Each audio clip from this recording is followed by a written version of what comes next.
literally 6 feet deep. Kind of slow. The fact that you got today's commercial appeal, we actually, for the first time ever, to a publication, talked about Claude in this thing on the commercial appeal. Basically, we're talking about like hauntings that people don't really know much about. The Memphis press news on our basis says that there are 100, quote, 100 strong-breasted men in the park that day, and not one person lifted a finger to save Claude. He was allowed to drown in the fountain. One of the little kind of legends behind it is because of the statue on the top, which is not the original statue. It was donated by one of the local madams. And you can see, we are letting it fly for all the glory of the world to see. People were offended by this. This is pornographic. We can't have this in the middle of our park. And the fact that it was donated by one of the local madams did not, really encourage their cooperation either. And so when Claude went in, one of the little legends was that they allowed him to drown as a way who had donated this like pornographic statue to the middle of their park. Her name's chiseled in on the other side over there. Now I'm going to show this up right here. I mentioned to you guys a little bit how the spirits don't really like me. Claude doesn't like me at all.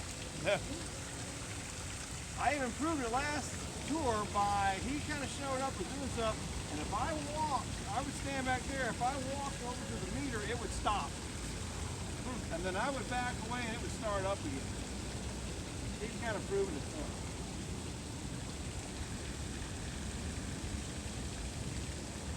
He may or may not kind of make an appearance tonight. Like I said, he's not a big fan of mine. Nope. Like I said, when I move away, what do you do? He'll do it. Showed up. I'm glad that I was afraid they were going to drain the water. When they drain the water, he doesn't show up for anybody. When they drain the water, he didn't come out. It's nice when he doesn't want to show up any at all. Sometimes I have to. But not a negative way, like when I just bring the public stuff, he doesn't like that. So. His father died during the yellow fever epidemic. So his mom was a widow. Claude, if you try to look up his death certificate, he doesn't even have a death certificate. Memphis had lost its status as a city. We were a taxing district, and Nashville basically ran Memphis for several years. And because of that, Claude doesn't have a death certificate. If it weren't for that one article with the Memphis Press Scimitar wrote, Claude would have been completely lost to history. We've actually been trying to find his grave site so that we could give him a proper tombstone, but we haven't been able to locate it yet. We know he's buried in Elmwood, but because there was no paperwork and stuff being done then, we're not entirely sure where.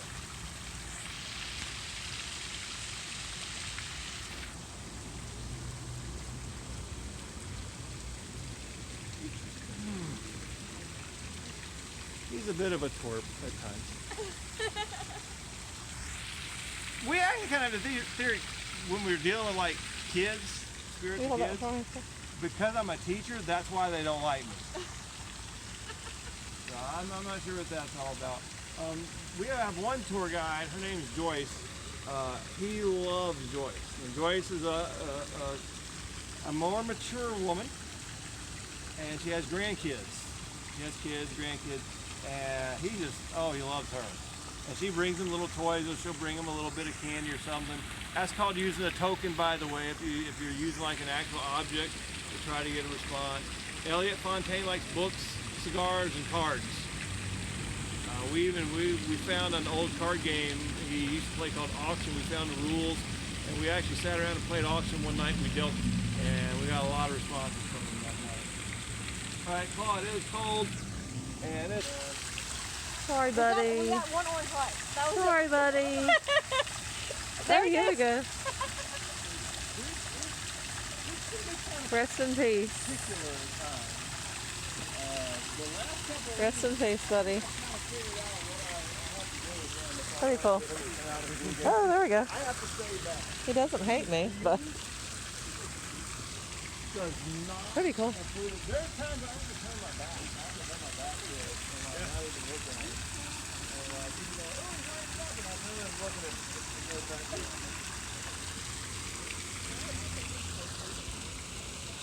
But yeah, I mean, we don't know, after the point, we don't know what happened to his mom. She kind of got lost in history. It's just a sad, sad, sad, sad story. I mean, there's no bright spot to it at all, other than, you know, he's still here and seems to have a pretty good time with things. But when they drain this fountain, he basically can do it for a while. I don't know, you know, there's a lot of weird theories about paranormal investigating. There's no real true way to prove any of them. You know, one idea the water can work as a conductor for them, another one that the water itself is a tunnel. See, he does. If you haven't been possessed at least once, you just haven't been really paranormal investigating. Really? See? I'm not even. All right. Yeah, he does. Okay, Claude. Very spiritual.